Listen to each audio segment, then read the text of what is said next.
From grain to millstone. Imagine waking up in a medieval village. The sun is still low, a pale glow spreading across parchment-colored skies. The scent of wood smoke drifts from hearths, and in the stillness you can hear the faint creak of a water wheel turning. Bread, the most ordinary of foods, was also the backbone of daily survival. But before a loaf could be placed on a table, it had already passed through a long and quiet journey. That journey began with grain, and with the steady, repetitive labor that transformed it into flour. For most of medieval Europe, grain meant wheat, rye, barley, or oats. Each region favored what its soil and climate could best sustain. Wheat was prized but not always attainable, reserved for finer bread in wealthier households. Rye and barley were common among peasants, producing darker, heavier loaves. Oats, though less suited to rising bread, filled bellies in porridges and flat cakes. Whatever the grain, the cycle began with sowing. Men and women scattering seed across plowed fields, birds watching eagerly for a chance to steal. Seasons dictated everything. In autumn, fields were prepared and seeds sown before frost.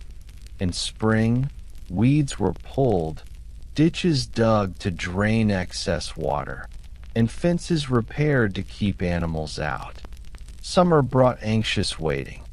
A hailstorm or drought could destroy an entire year's crop. Villagers watched the sky as if it were a living calendar, hoping the weather would not betray them. When the grain was ready, harvest came. It was a time of immense labor, when entire communities turned to the fields. Sickles cut stalks close to the ground. Bundles were tied into sheaves, and wagons creaked under the weight of golden harvest. Songs often accompanied the work, not because spirits were high, but because rhythm made labor bearable. A harvest unfinished before rains could rot in the field, so speed was essential. The reaping was both relief and anxiety, the culmination of months of hope and worry. Once cut, grain had to be threshed. In a barn or open yard, workers used flails, long sticks joined by leather thongs, to beat the sheaves, separating kernels from straw. The sound of flails echoed like a drumbeat. Thump, thump, thump. Straw was piled for bedding or thatch, while grain was gathered into sacks. Next came winnowing. In baskets, grain was tossed into the air, the wind carrying away lighter chaff, while heavier kernels fell back. On still days, this was a slow, frustrating process. On breezy days, it could be brisk, though kernels sometimes scattered across the yard. Now the grain was ready for milling. Here, medieval life met one of its most important technologies, the millstone. Before watermills and windmills, grinding was done by hand with querns, small stone tools turned endlessly to crush kernels into coarse meal. This was laborious, time-consuming, and physically punishing. Women often bore the burden, kneeling at querns for hours each day. Over time, however, watermills and windmills spread across Europe, transforming the pace of production. The watermill was especially powerful. A stream diverted into a mill race turned a great wheel, which in turn rotated millstones. The sound of rushing water and grinding stone became a familiar music of the countryside. Millers held a peculiar status in society. Their work was essential, yet suspicion often surrounded them. Chronicles and ballads alike accuse millers of dishonesty, of skimming flour, of taking more than their due. Perhaps some did, for their control over the means of production gave them power. But whether honest or not, no bread reached a table without first passing through their mills. The flour itself varied. Fine white flour, sifted from wheat, was costly and rare, destined for lords, monasteries, or feasts. Coarser flours, mixed from wheat, rye, or barley, made up the daily bread of peasants. Sometimes, when harvests failed, desperate substitutions were made: chestnut flour, beans, even ground acorns. Such breads were heavy and bitter, but filled empty stomachs. Hunger gave no choice. Grain was so central that it shaped taxes, rents, and obligations. Many peasants owed a portion of their harvest to their lord or monastery. Some paid in kind, sacks of rye delivered at harvest, or specific measures of flour milled at the lord's mill. Others were bound to use only the lord's mill, paying a fee each time, a system that ensured the miller and lord profited from every loaf. To refuse was to break manorial custom, risking fines or worse. The journey of bread, then, was already political before dough even existed. A villager's relationship to his lord or monastery was measured not only in labor, but in grain. To eat bread was to participate in a web of obligations stretching from field to mill to table. But beyond politics, there was intimacy in grain. Families gathered to thresh together, neighbors shared querns, children helped scatter chaff. The work was slow, repetitive, sometimes dull, but it also fostered bonds. The sound of flails in the barn, the sight of grain spilling golden into baskets, the scent of fresh flour, all marked milestones in the year's cycle. Picture now the mill interior. Wooden beams darkened with soot, dust rising in golden shafts of light, the air heavy with the scent of ground grain. Millstones turned ceaselessly, fed by hoppers rattling above. The miller, hands dusted white, adjusts gears and checks the flow. Outside, the wheel turns steadily, water rushing beneath.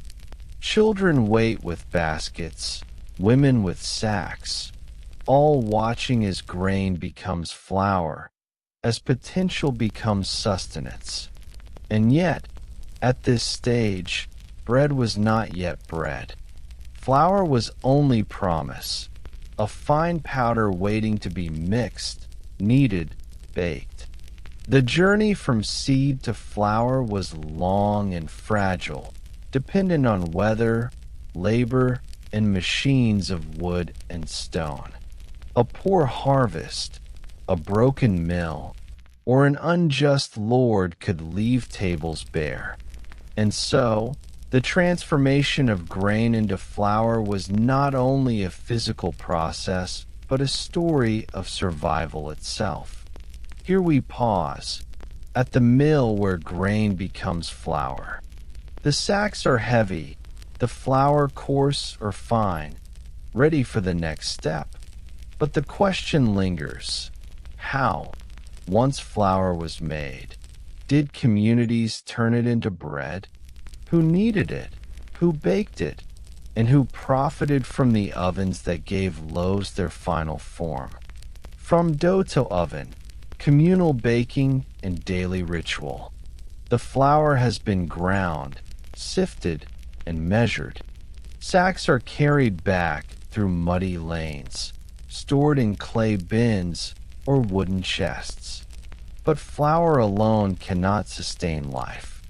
It must be mixed, kneaded, and baked before it can truly become bread. And here begins the second stage of our journey, one that takes us into the smoky interiors of kitchens, into the bustling courtyards of communal ovens, and into the heart of the medieval village itself.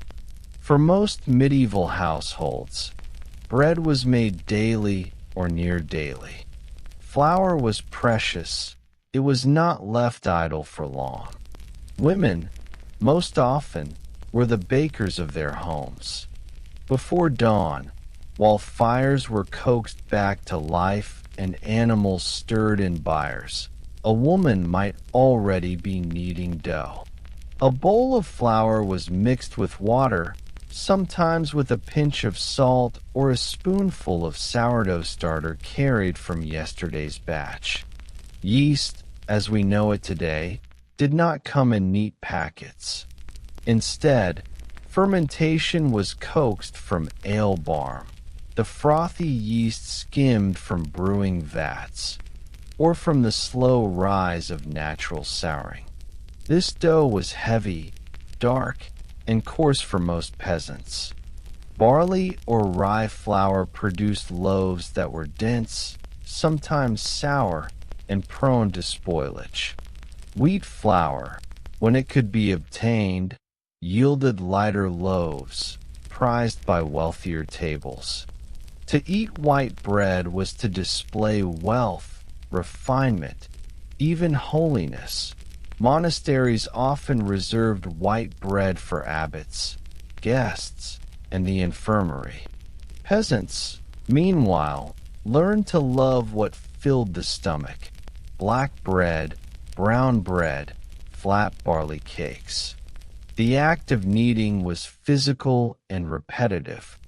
A woman pressed, folded, and worked the dough upon a wooden board or stone slab. Her hands were covered in flour, her arms sore with the rhythm. Children sometimes helped, pressing their small fists into the yielding dough. The kitchen smelled faintly of yeast, mingled with smoke from the hearth. It was not glamorous, but it was daily life. Yet in many villages, the baking itself was not done at home.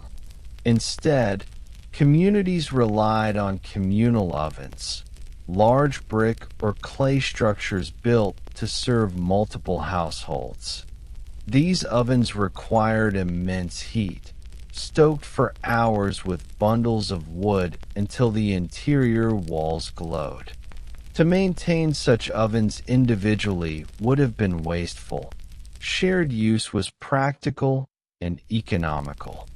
On baking day, villagers carried their shaped loaves to the oven, often marked with distinctive patterns or stamped seals, so each family could recognize their bread once baked. The oven yard became a lively place. Women arrived with baskets, gossiping as they waited. Children darted between them, stealing glances at the glowing oven mouth. The oven keeper, sometimes a man, sometimes a woman, managed the fire, shoveled loaves in with long wooden paddles, and timed the baking. Payment might be made in coins or in kind, a portion of dough or a baked loaf for the oven keeper's labor.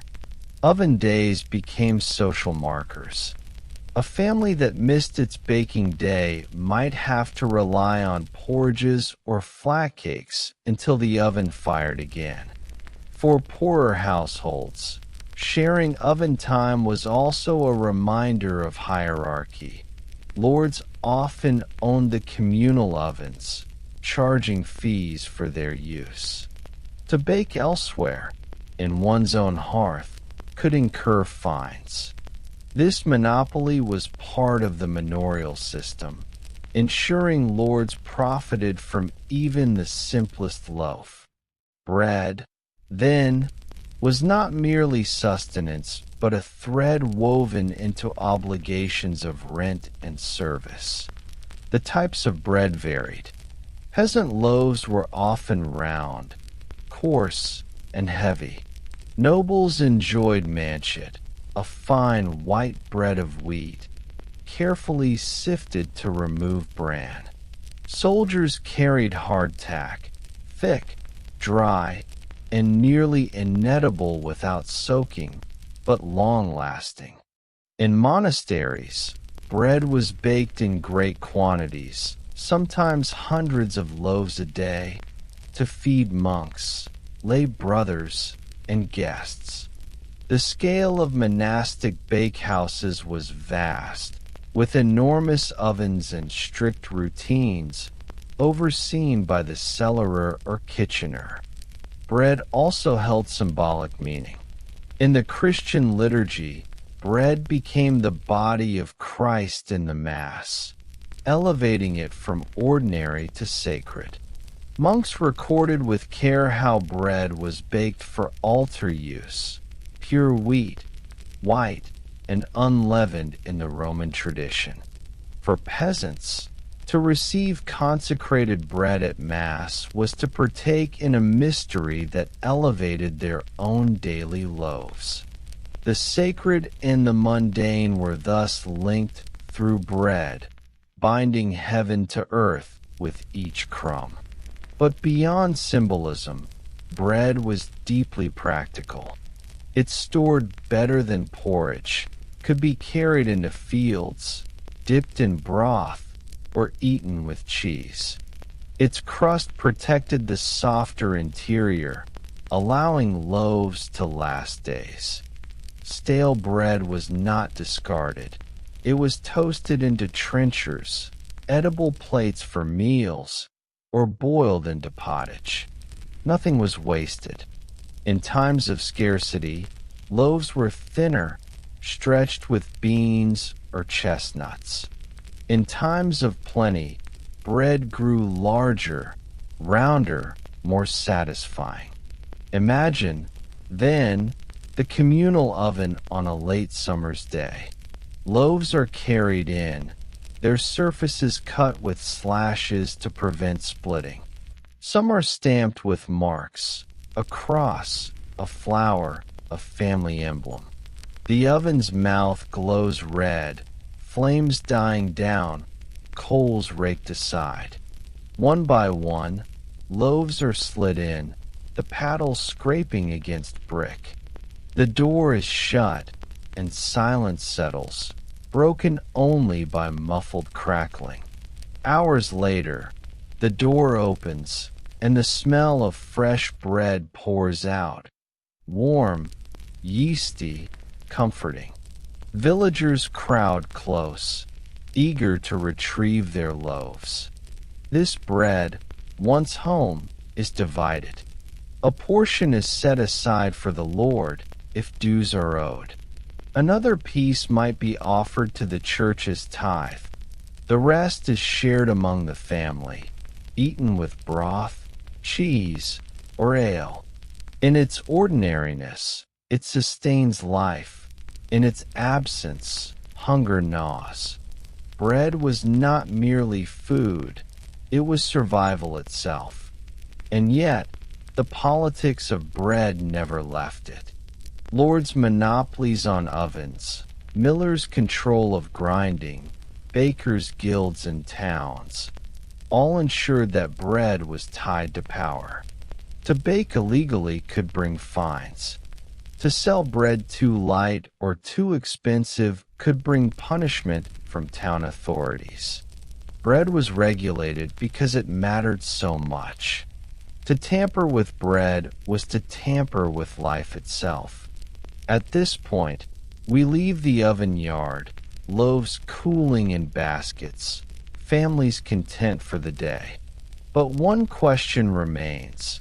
Beyond the daily routine of baking, how did bread shape identity? Did it divide rich from poor, wheat eaters from rye eaters, city from countryside? Did the kind of bread on your table proclaim who you were in the medieval world? Bread as status, symbol, and social divide.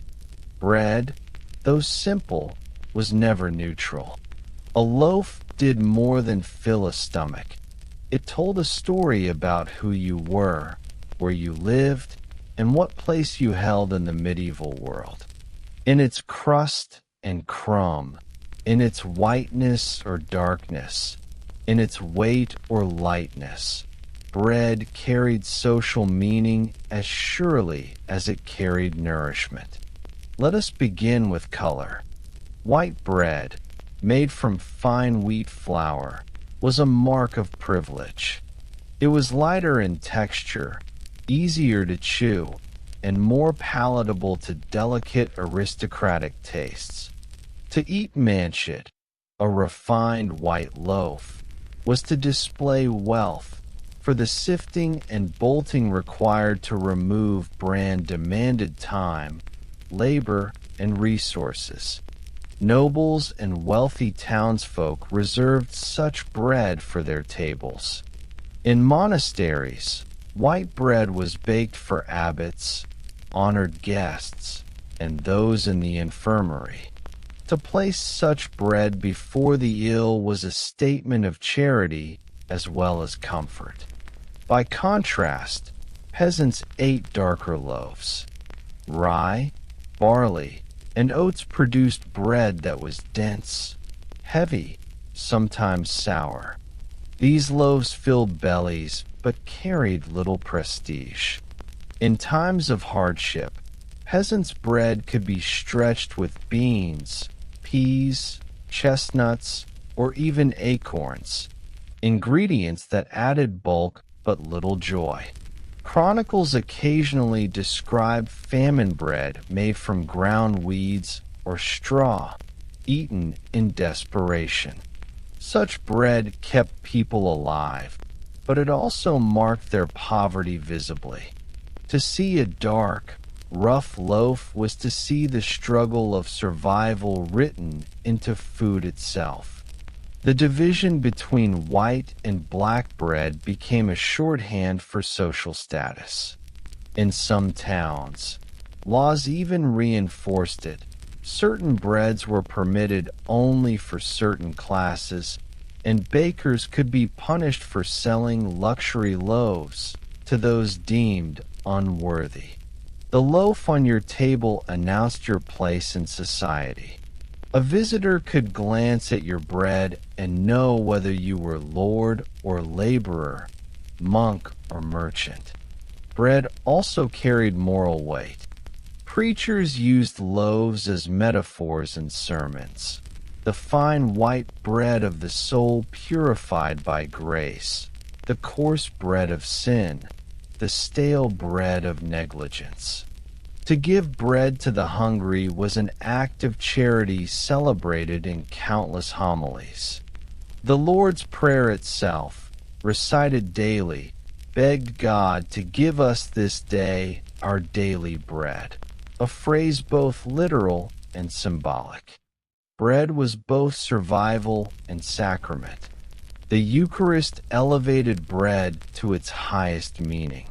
On the altar, bread became the body of Christ, binding heaven and earth. This bread was carefully prepared, white and unleavened, pure in form. To receive it was to share in divine mystery, to partake of something far greater than ordinary sustenance.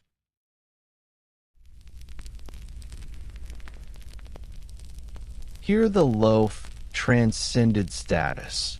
Both peasant and noble knelt side by side to receive the same consecrated bread. For a moment, the social divisions written into everyday loaves dissolved into sacred unity. Yet even sacred bread could carry echoes of status. Monasteries often baked both common loaves for daily use and finer loaves for the altar.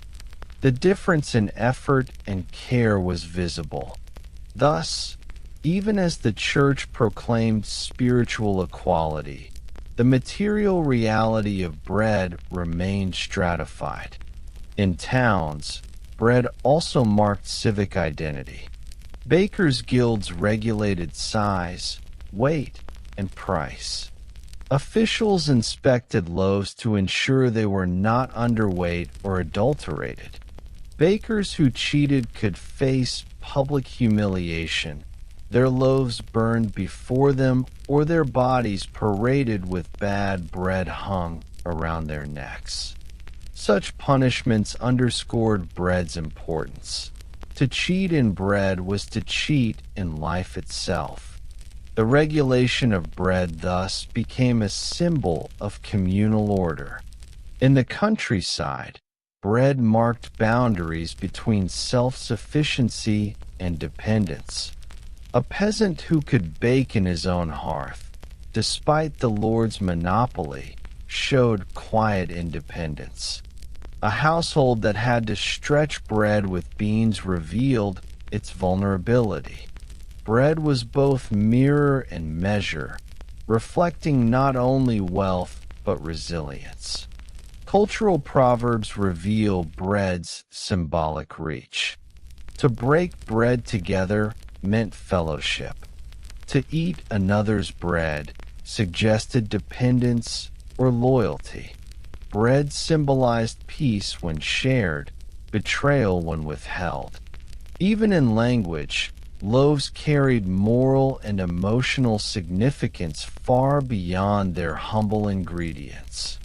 The type of bread eaten could also influence perception of health. Physicians of the time, steeped in humoral theory, argued that white bread was lighter and healthier for the upper classes, while coarse bread suited peasants whose bodies were thought stronger and more accustomed to heavy fare. Diet was thus medicalized, reinforcing social divides through the language of health as much as wealth. Yet bread could also unite. During feasts, communal loaves were sometimes baked so large that multiple families shared them. In villages, the communal oven became a place where distinctions softened, as all loaves, whether coarse or fine, were baked together. The act of waiting, gossiping, and smelling bread's aroma was a shared experience that transcended some divisions, even if only for a moment. Picture, then, a noble table, fine manchets set upon trenchers, silver knives gleaming beside them. The bread is soft, white, carefully shaped. Now picture a peasant hut, round dark loaves cooling on a rough wooden board, crumbs scattered on straw-covered floors. Both are bread, both sustain life, but the difference in texture and taste speaks volumes about social worlds that barely touched. Bread also symbolized justice and injustice. In years of bad harvests, when loaves grew thin and expensive, riots sometimes erupted. Crowds stormed bakeries, accusing them of hoarding grain or raising prices unfairly. Bread riots appeared across medieval and early modern Europe, proof that bread was not only daily sustenance, but the very measure of fairness in society. When bread failed, society trembled. And so, in the humble loaf, one sees both unity and division, a symbol of fellowship and of hierarchy, of divine grace and earthly inequality. Bread was more than food. It was a language through which medieval people understood their place in the world. But this leaves us with an unfinished thought. If bread marked status and symbol, how did it shape survival when crisis came? What happened to loaves in times of famine, war, or plague, when grain itself grew scarce? How did people adapt? And what desperate forms of bread emerged from hardship? Bread in times of scarcity and survival. The story of bread in the Middle Ages is not only one of daily routine, social meaning, and sacred ritual. It is also a story of survival. For when grain harvests failed, when war swept fields, when plague emptied villages, bread became more than sustenance. It became a measure of desperation, adaptation, and resilience. Hunger haunted medieval life. Even in prosperous years, many peasants lived precariously, their reserves just enough to carry them from one harvest to the next. A poor summer, a wet autumn, an early frost, any of these could tip a household into crisis. When grain grew scarce, bread grew scarce, and the adjustments people made tell us much about the fragility of survival. In times of plenty, bread was made from wheat, rye, or barley. But when harvests failed, households turned to substitutes. Chestnuts were dried, ground, and mixed into flour, producing a coarse, heavy loaf. Beans and peas were dried and milled into meal, though their bitterness often lingered in the baked bread. In harsher times, bark, acorns, and weeds were dried and ground. Chronicles describe loaves so dense they cracked teeth, so bitter they left the mouth raw. These were famine breads, desperate inventions meant to keep bodies alive when proper grain was gone. One can imagine the scene. A mother kneels by the hearth, mixing ground acorn meal with a handful of rye. The dough resists, sticky and bitter. She bakes it flat on hot stones, offering her children something, anything, to fill their stomachs. The bread smells faintly of smoke and earth, not of yeast or grain. It is sustenance, but it is also a reminder of loss, the absence of wheat, the absence of plenty. Communities responded to scarcity with both resilience and tension. Lords might open granaries, distributing grain to tenants, though often at a cost. Monasteries sometimes shared reserves, fulfilling their duty of charity. Town councils regulated the price of bread, punishing bakers who raised costs unfairly. Yet riots often erupted when loaves became too dear. Bread was the barometer of justice. When it failed, people protested, for hunger could not be borne quietly for long. The Great Famine of 1315 to 1317 offers a vivid example. Torrential rains ruined crops across northern Europe. Grain rotted in fields, fodder decayed, and livestock starved. Bread disappeared from tables. Chroniclers tell of people eating roots, leaves, even carrion. Prices soared beyond reach, and famine bread, bitter loaves of peas and weeds, became the norm. Villages marked those years forever as the time of hunger. Memory itself bent around bread's absence. In war, too, bread faltered. Fields were trampled, harvests seized, granaries pillaged. Armies carried hardtack, thick, dry, and nearly inedible without soaking.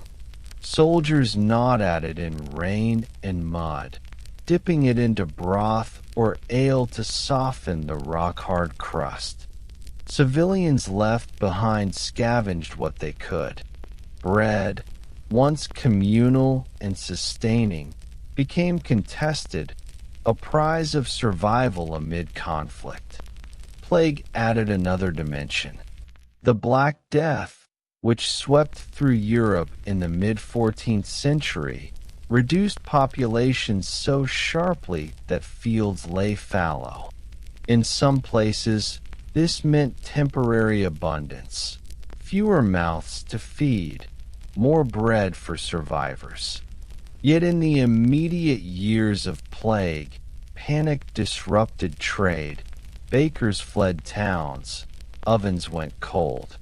Families buried their dead while loaves sat unbaked. The daily rhythm of kneading and baking faltered under the weight of mortality. Scarcity also shaped rituals of charity. To give bread to the hungry was a central act of mercy. Monasteries distributed loaves to the poor at gates.